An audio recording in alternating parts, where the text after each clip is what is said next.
The Hunger Games, The Ballad of Songbirds and Snakes by Suzanne Collins.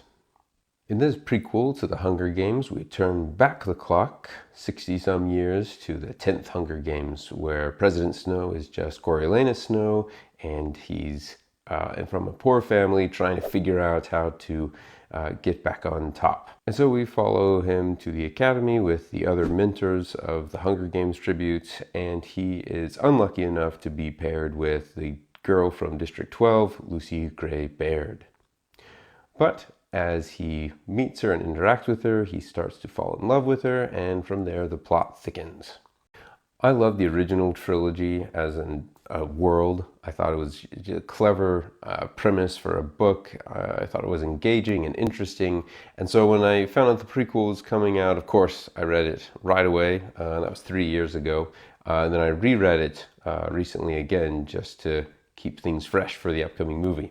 And I was not disappointed. I thought the backstory of Coriolanus Snow was interesting and how he became the evil President Snow, at least how those seeds began, and how a lot of the world of Panem developed and how the games developed. I thought that she had put in a lot of tidbits, like with the Mockingjays. I thought that was fascinating. I also really like the academy as a setting to start the book off, because you talk about the principles and the philosophy behind the games, in addition to getting some of the backstory of how some of the aspects of the game started.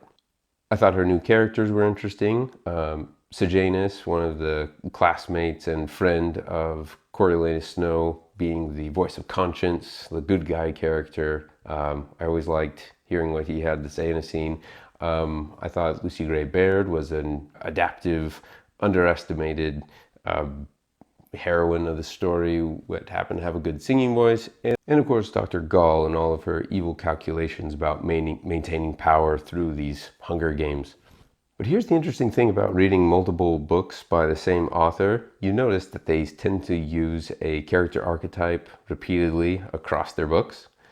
Sejanus is Peeta, Lucy Gray Baird is Katniss, and Dr. Gall is President Snow. And I also think you could make a personality comparison between Dean Highbottom and Haymitch.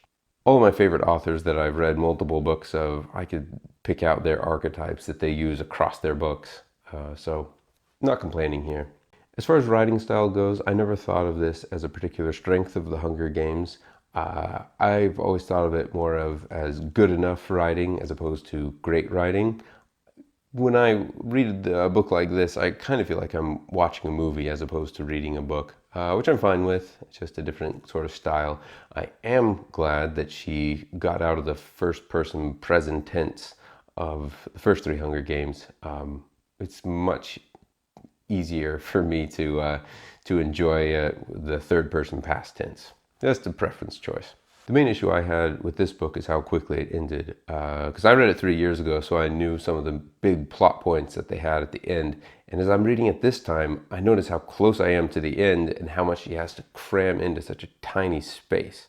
But that's what she does, and that's really what it feels like. I think she could have stretched things out a little more, so we get to feel the big events a little more fully. The ending was definitely rushed in my mind.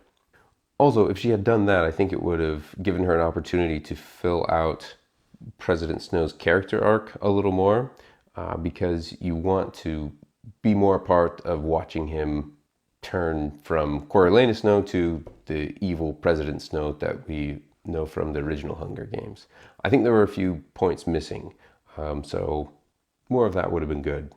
That being said, I was very happy with this as a prequel. She did a lot of cool things with the story, so it was not a letdown for me at all.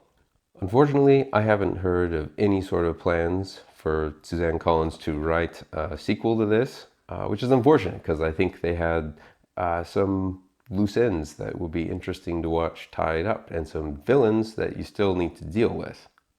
I haven't seen the movie yet, but apparently it's a wholehearted endorsement from the author, so that's a good sign. We'll see. I gave this book 4 stars.